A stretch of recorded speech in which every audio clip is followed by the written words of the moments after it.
Well, hello, ladies and gentlemen. Good morning, good evening, and good afternoon to everyone around the world. Welcome back to another One Piece video featuring Rob Lucci. In today's deck profile, we're going to be talking about this card specifically, CP9 and the Navy engine, and how these two can intertwine and do really, really well at your locals, your tournaments, and all that sort of thing. But for those of you guys that don't know, there are 3 black leaders in One Piece right now, currently in our meta in the US, which consists of Smoker, Rob Lucci, and Black Yellow Big Mom.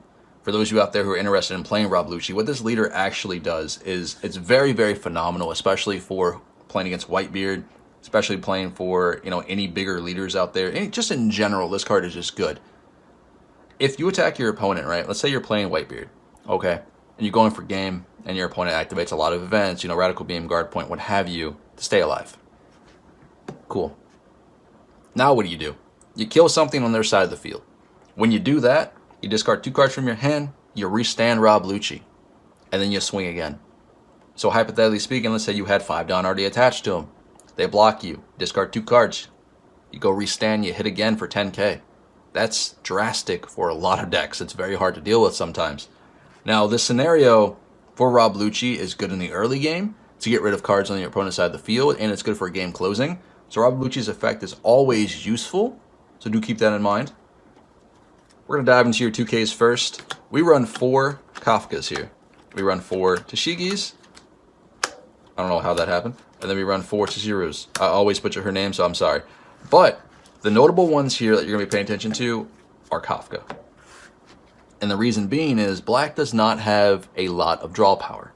And Kafka allows you to do just that. On play, you draw 2 cards and trash 2 cards from your hand, and then give up to one of your opponent's cards -2 during this turn, which I will show you a combo in which you probably don't know about and or pay attention to later on with this card and 2 other cards in the same turn, which is pretty good.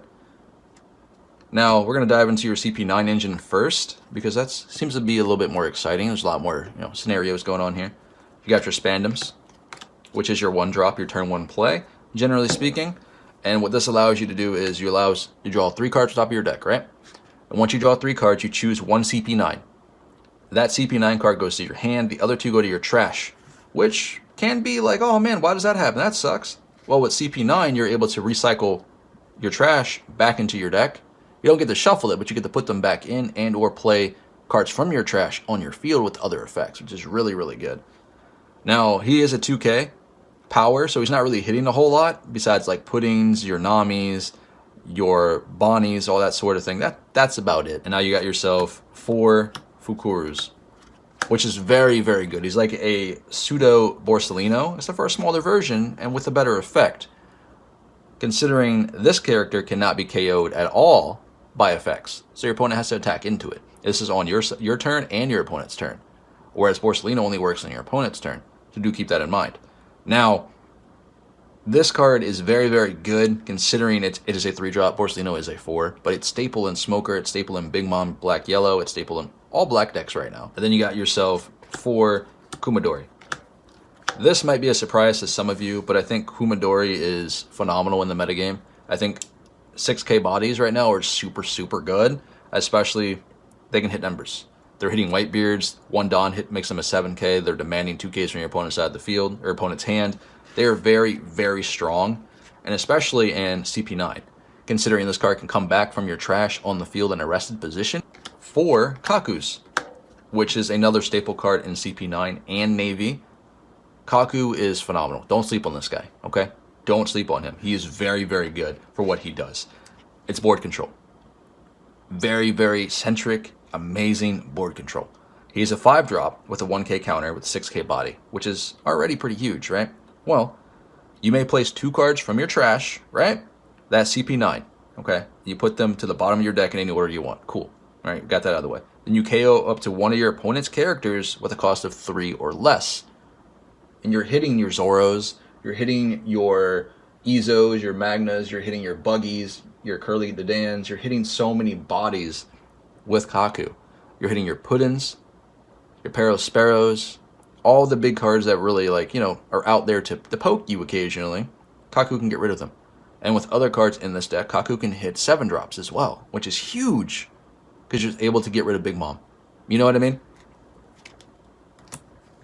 Now we're also running our big boy here, which is Bluno. Blue No allows this deck to cycle. It allows this deck to do so many different plays you probably don't think about, in which we're going to talk about here really fast. So what Blue No allows you to do is you attach one Don to him, right? He becomes a blocker. He is not a blocker other than not having a Don. So if you don't have a Don on him, he cannot be considered a blocker. So you have to attach one. So do keep that in mind. Now he's a 6K body, so he's a 6K blocker, which is huge, right? But what his added effect does is on KO, play up to one character card with a type including CP9. So only CP9 can be played, right? It allows you to bring back your Kumadoris. It allows you to bring back your Fukurus. It allows you to bring back your Spandems, right? And there are other cards that he can hit, but just particularly in this deck. So able to recycle these guys along with your Kafka. So on play, you can activate Spandem's effect yet again, okay? You have another can't be KO'd by effect blocker, pretty good. And you bring back a 6K body, which your opponent has to deal with, or you can bring back a Kafka, a 2K. These are all very good choices. They all benefit you in any way and every way possible to make this deck work. Now remember, they come back rested. So your opponent has to deal with this 6K body again. So they have to attack into it, which essentially just becomes another blocker, because they want to get rid of this, right? If not, it's swinging for 7, it's swinging for 6. You're getting cards to your opponent's hand. Now when it comes to the Kafka, which is very cool, Kafka allows you to do what? Draw 2 cards, right? So hypothetically speaking, when she hits the board, she makes a unit on your opponent's side of the field -2 cost, right? And when she does that, you can have activate another card, such as Shockwave, which we run 2 of.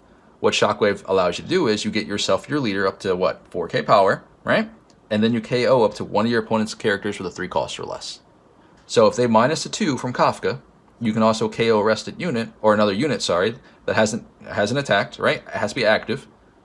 So in other words, that 5 drop goes to a 3, considering Kafka, then Shockwave blows it up, which is good, and it's very unexpected, and that's all from one card, all from Blue No.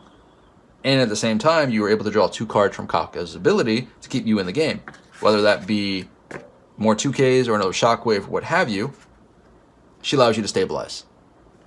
Now we'll get into our Navy cards here, be it your brand new, which does the same exact effect as your Spandem, except for you're looking for Navy cards now instead of CP9. Now do keep in mind, this card here cannot draw Kuzan, your 10 cost. It cannot draw that. Therefore, we are not running the 10 cost in this variant of the deck, and it should help you quite a bit because it allows you to not get a dead card for no reason. And he's a 3K body, which does hit some numbers. Then we run 4 Borsellino, which should be staple for CP9 variant, should be staple for Navy variant. Just Borsellino in general should be staple. He's very good for what he does. He becomes a 6K body when you block with him, and this character cannot be KO'd by effects on your opponent's turn, which is good. So in other words, Sakazuki can't kill that. Jet Pistol can't kill that unless I attack. If I attack with this card for whatever reason, or if I attack with my leader or any other card and your opponent triggers a Jet Pistol, then yes, he can die. But you can't not hard target this card to get rid of him, which is good. And then you're taking your 3 Kuzans. We only run 3. I think 4 is too many.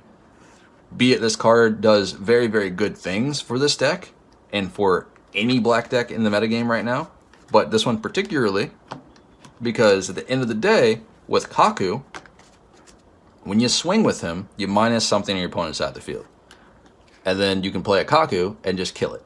So i.e. the 7-drop Big Mom. Now they're all tapped out, yellow, generally, because if you play that card on any other turn other than your 7th Dawn turn, you're pretty much hurting yourself, to be fair. You play that Kuzan, you swing with it, and then you play Kaku following. You delete the Big Mom. Just like that. Which is pretty good. Now do keep in mind that Kuzan will be killed instantly, generally, if your opponent is ready for him. This is a card that your opponent has to kill. But this is another card in which your opponent will spend resources to try to get rid of. Therefore, your other cards might be a little bit safer for a following turn. And now we're running 2 Sakazuki. You can opt to run 3, you can opt to run 4. I think 4 is way too many. I think running 2 is probably that sweet spot, because you at least see him once per game, which is really good. And again, he's able to hit 5 drops or lower by discarding 1 card from your hand and trashing those cards, which is pretty good at the end of the day. And you can also go You can kill 9 drops if you have a Kuzan on the board at the same time, which you're killing your Katakuris. Other than that, that's about it. And then we take your 2 Isho. Now, with Isho on play, it allows your Kaku to do a lot more work, right? Because 1 Don attached to this, everything gets -3.